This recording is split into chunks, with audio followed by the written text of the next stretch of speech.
Ok,សូមគោរពនិងជំរាបសួរដល់ទស្សនិកជនទាំង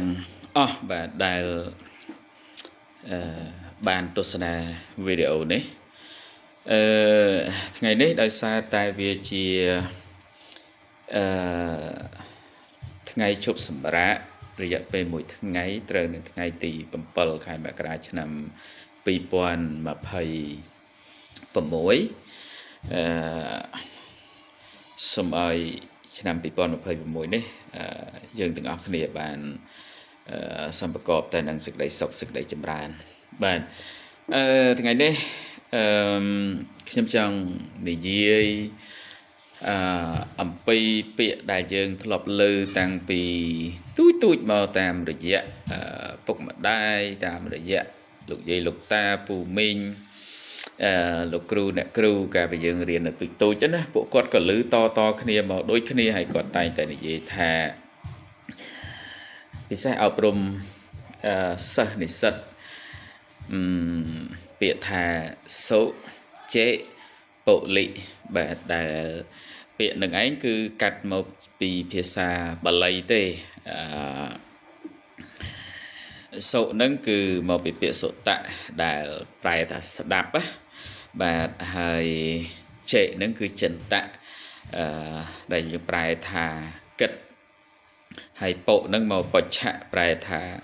សួរពិភាក្សាអីចឹងណាអូខេហើយលិនឹងគឺលិខៈបានមកពីពាក្យបានមកពាក្យខ្មែរយើងថាសរសេរកត់ត្រាចងក្រងទុកហ្នឹងហើយជាឯកសារជាកាលាប្រវត្តិអីចឹងទៅបាទដូច្នេះន័យនេះវាមានទាំងន័យមនុស្សយើងទូទៅក៏ដូចជាន័យសម្រាប់សិស្សនិស្សិតបាទបើមនុស្សយើងទូទៅនៅពេលដែលយើងស្ដាប់ឮអ្នកណាម្នាក់និយាយអ្វីមួយយើងមិនមែនគ្រាន់តែឮហើយជឿដោយមិនបានប្រើអង្គទី2ទេអង្គទី2នោះគឺចិនតៈនឹងឯងគឺចេនឹងឯងណាគឺត្រូវ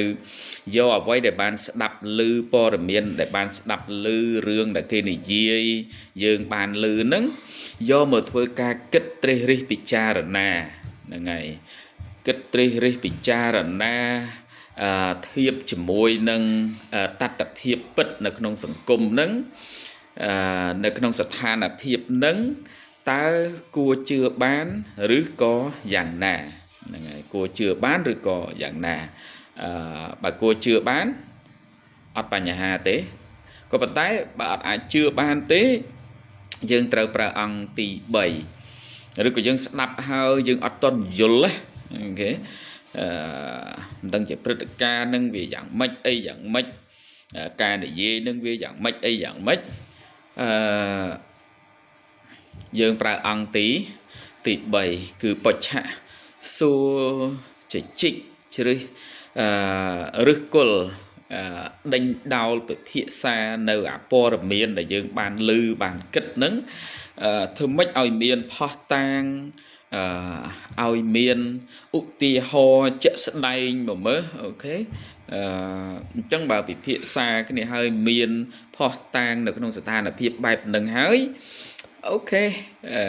យើងថាយ៉ាសមហេតុសមផលគួរជឿបានអូខេអញ្ចឹងគួរជឿបានអូខេបើគួរជឿគួរអីហើយ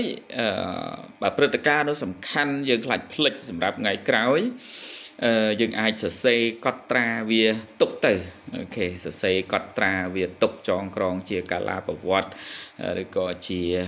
ផុសតាងសម្រាប់ថ្ងៃក្រោយដើម្បីកុំឲ្យប្រកែកគ្នាឬយើងភ្លេចអីចឹងទៅយើងអាចទៅមើលនៅអ្វីដែលយើងបានចងក្រងសរសេរកត់ត្រាទុកនឹងឯងអូខេបាទសម្រាប់ឯសិស្សនិស្សិតវិញបច្ចុប្បន្ននេះឃើញថាបទពិសោធន៍ផ្ទាល់ដែលខ្ញុំជាសាស្ត្រាចារ្យដែរបង្រៀននៅសាកលវិទ្យាល័យ Belty អន្តរជាតិហ្នឹងគឺខ្ញុំសង្កេតឃើញថាដោយសារតែសម័យបច្ចេកវិទ្យាវាទំនើបបាទនិស្សិតគឺពួកគាត់បច្ចុប្បន្ននេះគឺពួកគាត់មិនអាចឃ្លាតពីទូរស័ព្ទបានទេអញ្ចឹងពេលខ្លះ ស្ដីបន្ទោសថាឲ្យលេចកើតទៅដើម្បីឲ្យពួកគាត់ប្រឹងប្រែងយកចិត្តទុកដាក់ស្ដាប់នៅអ្វីដែលពួកខ្ញុំដែលជាសាស្ត្រាចារ្យព្យាយាមផ្ដល់ព័ត៌មានព្យាយាមពន្យល់ទៅតាមស្ថានភាពជាក់ស្ដែងទៅតាមបទពិសោធន៍ជីវិតទៅតាមទ្រឹស្ដីបទដែលចងក្រងនៅក្នុងសៀវភៅសិក្សាដើម្បីឲ្យពួកគាត់បានស្ដាប់នៅអ្វីដែលពួកយើងបានពន្យល់បានណែនាំគាត់ទៅឲ្យគាត់គិតរិះពិចារណាហ្នឹងហើយគឺអង្គទី1គឺយើងត្រូវតែស្ដាប់សិនហ្នឹងហើយមុននឹងយើងច្រានចោលបដិសេធចោលយើងត្រូវស្ដាប់សិនទទួលយកអីយ៉ាងណានោះគឺត្រូវស្ដាប់សិនស្ដាប់ហើយយើងប្រើអង្គទី2គិតហ្នឹងហើយគិតមើលថាអ្វីដែលលោកគ្រូគាត់កំពុងតែនិយាយហ្នឹងអ្វីដែលអ្នកគ្រូកំពុងតែនិយាយហ្នឹងវាសមហេតុសមផលប៉ុណ្ណាវាគួរជឿបានប៉ុណ្ណាអ្វីទៅជាតលហិកជាក់ស្ដែងអ្វីទៅជាផុសតាងជាក់ស្ដែងអ្វីទៅជាឧទាហរណ៍អ្នកណាអ្នកនិយាយរឿងហ្នឹងអូខេគេស្រាវជ្រាវមកឃើញអញ្ចឹងនឹងតាំងពីឆ្នាំណាមកអូខេគិតរិះពិចារណាហើយបើចំណុចខ្លឹមសារនឹងវាស៊ីជម្រៅពេកវាពិបាកយល់ពេកនិស្សិតនឹងឯងទុកទូរស័ព្ទសិនមើលអូខេទុកទូរស័ព្ទហើយពិភាក្សាជាមួយសាស្ត្រាចារ្យនៅក្នុងថ្នាក់នឹងមើលអូខេសួរមានន័យថាយើងប្រើអង្គទី3អង្គទី3នឹងគឺជាអង្គដែលចង់ចេះឲ្យសម្រាប់អាចារ្យអូខេចង់ចេះឲ្យសម្រាប់អាចារ្យ